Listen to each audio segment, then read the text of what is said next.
Hi guys, good morning. This is Dan. Welcome to Engelgeist. For those of you that are new, welcome. For those of you that are returning, welcome back. And for those of you that support me over on Patreon, thank you so very much for your subscriptions. They keep the channel going and I greatly appreciate them. If you're interested in supporting the channel in that way, you can go to patreon.com and search Engelgeist. Choose a subscription level, and over there you get monthly readings that are available every month depending on the subscription level that you choose. This is the daily forecast available for the general, collective for everyone. It is a general reading, so the terms that I use are sort of broad and sweeping so that people can apply this reading to their life if they see fit. If it doesn't fit, that's okay. It doesn't mean that anything's wrong or not working or you're doing anything wrong. You just might be working on something different than the majority of those people that see this reading. If you do decide to take this reading and apply it to your life, if it fits somewhere, what something that I'm talking about fits the situation that you're dealing with, please feel free to use it in whatever way you see fit, but always use your own intelligence and intuition first and foremost, never taking anything that I say over that of a professional in their field. So if you're being advised by a doctor, a lawyer, a therapist, anybody like that, you would want to listen to them first and foremost before taking on anything that I would say. This is originally created for Tuesday, February 2nd, but because it is a message for the highest good of the greater collective, I do believe that it's usable whenever you see it. So if this is showing up in your feed on a date that's not February 2nd, that's okay. You can continue to watch it. You might still be able to glean information out of it, or get it may apply to somewhere in your life that you might be working on and it may make sense. So please feel free to use it in however you see fit. All right, so let's get into this. Let's see what's going on. What do the cards want us to know today?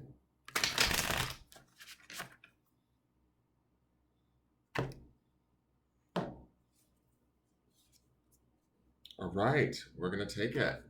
We've got the Princess of Swords. I believe, oh God, let me just double check this. I believe this is the Knight of Swords. Let me just look at this really quick. Let me just make sure the order. I just want to make sure. I don't know if Princess is in this deck is your page, or is it considered your knight? Let me see. I will tell you in one moment. Come on, Princess.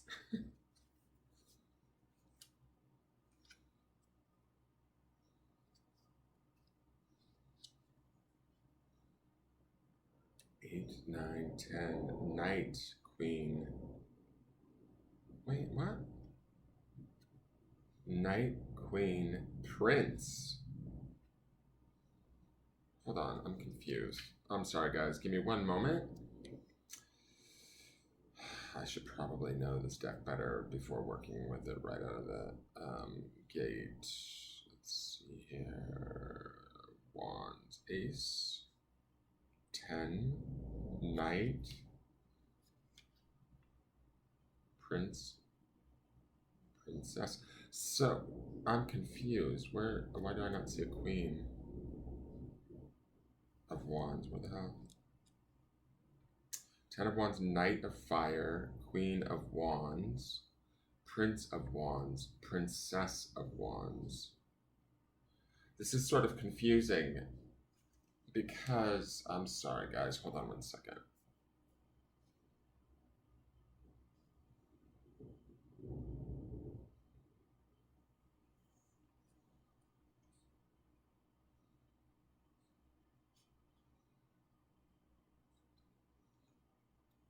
I'm not sure. It throws me off because they use Queen as...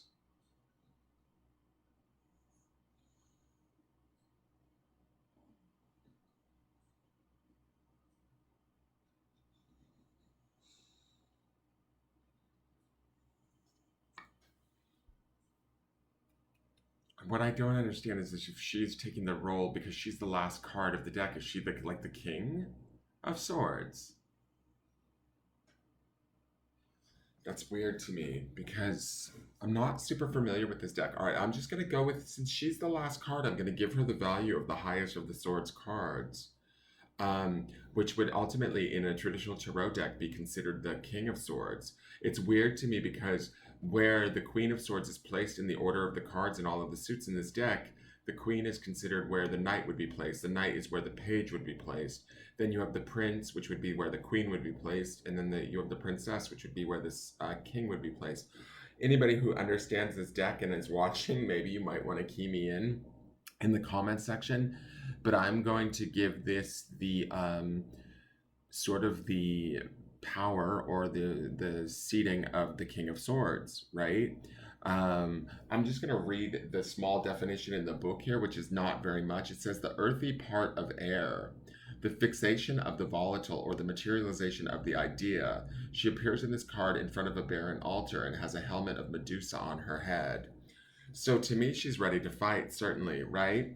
But when I think about this, if this is like sort of, and the reason why I think this would be heralded or why this would be the highest of the swords card is because she's the princess. She's young and she's fertile. I know that sounds silly, but she represents new life.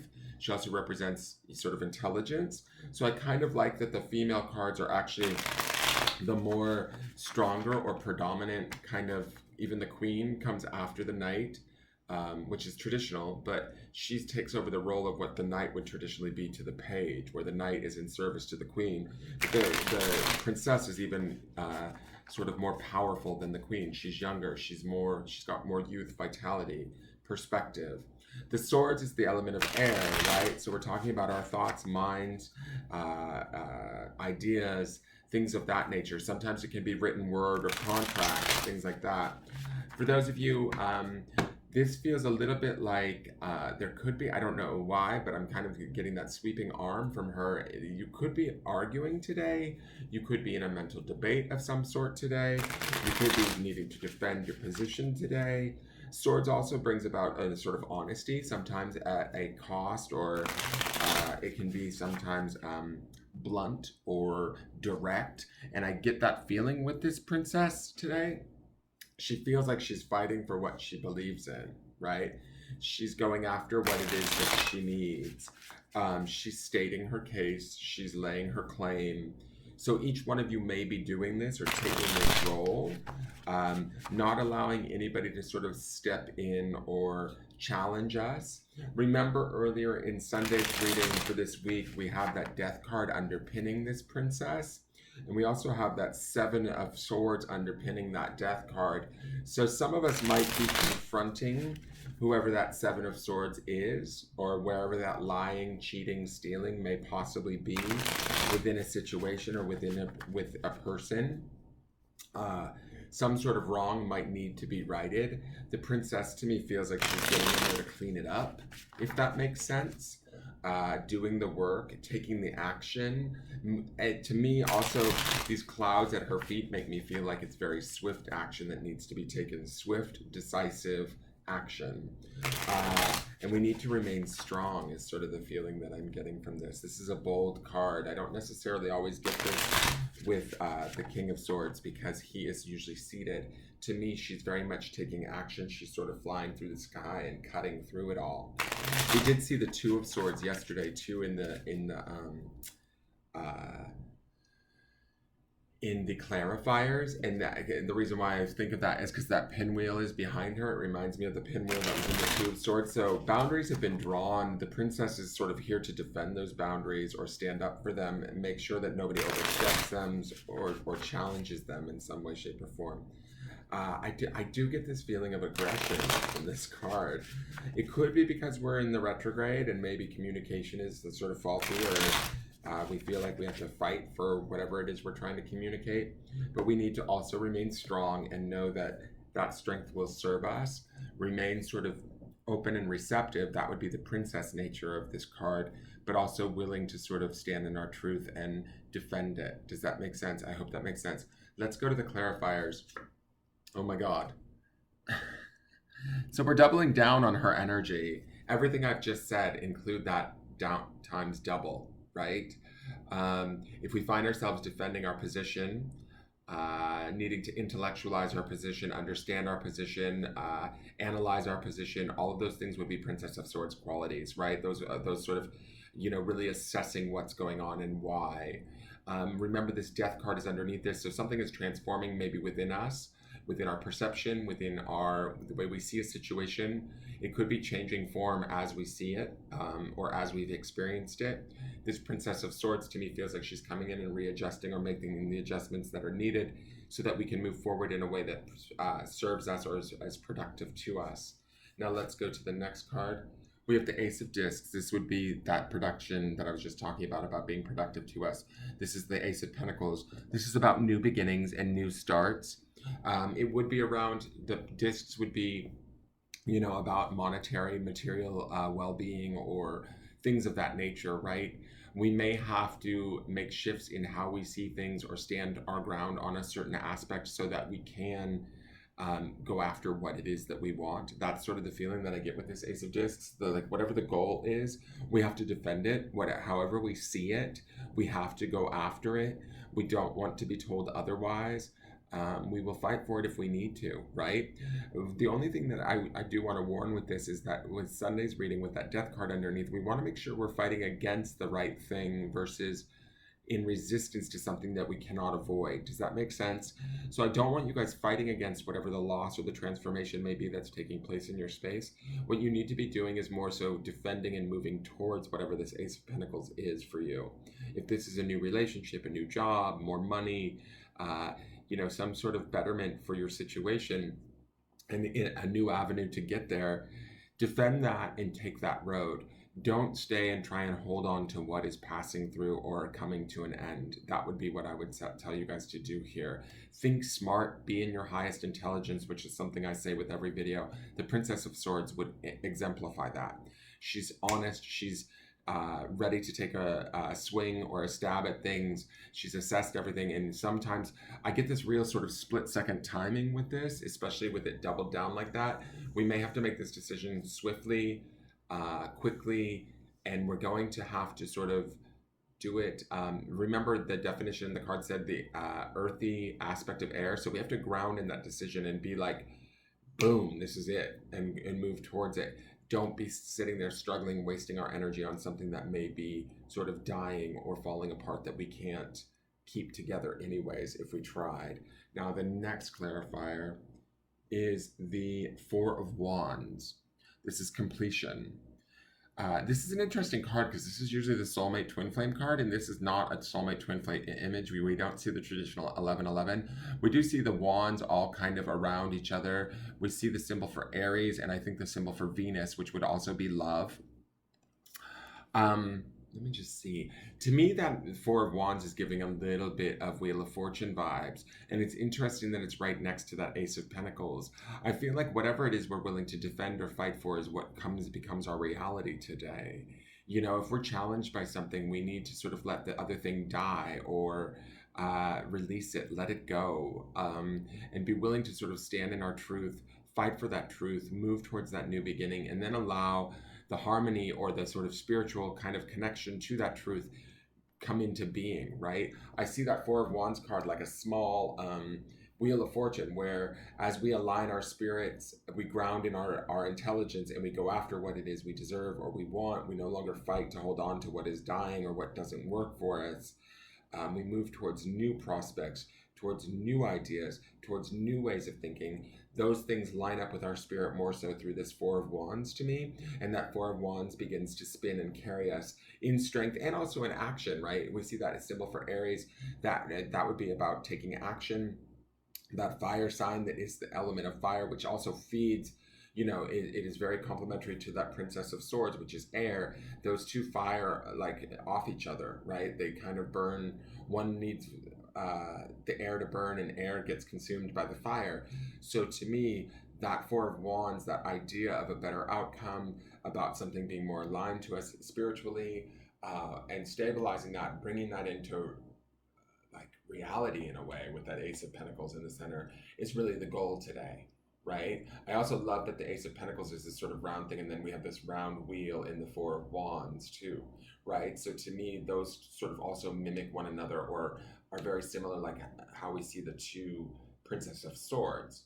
Does that make sense? So we have like doubles and doubles, right? Double vision. All right, let's get into the grounding stone. I hope I'm making sense, guys. Sorry, the princess thing just threw me off because I'm like, wait, what is she? So, okay, here's our grounding stone for the day. Today is wisdom, which makes sense with that Princess of Swords. We're trusting our own intelligence above anything and all else, right? We're trusting our ability to sort of defend what we know to be true. We're trusting our ability to take action towards what we desire and what we want. We're trusting to ground in the wisdom of what that truth is for ourselves today. Remember being generous to ourselves. Yesterday was inspiration. I'm just going to show you that stone because I think that it needs to be shown. When we look at this color of the Princess of Swords, it's very much in line with that inspiration stone from yesterday, that green color that associates with the heart chakra, which associates with sort of love, the spirit, all of that, because we see the word spirit and inspiration. The part of the word represents spirit. So I would say ground in what you know to be true today. Ground in even the things that you maybe don't know to be true, right? We see new beginnings there with both with the Four of Wands and with the Ace of Pentacles. To me, we can also ground in the wisdom of how we're going to learn as we go to get there, but we have everything that we need within that princess doubled down there, right? If I'm reading these cards wrong and she doesn't represent as the king, but I think that she does, to be honest, because she is the last of the court cards. So I think she would be representational of the queen, the king of swords.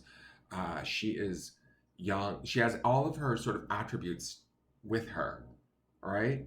Not only is she sort of knowledgeable, right, because she's swords, but she's the princess, which gives her like life-bearing gifts, youth, energy, all of these things that sort of, in traditional tarot, the king is always represented by an older, wizened man and has sort of a little bit of a, how would I say it, like a dead feeling to him? Not dead, but like, like older, more staid. That's how the kings feel to me.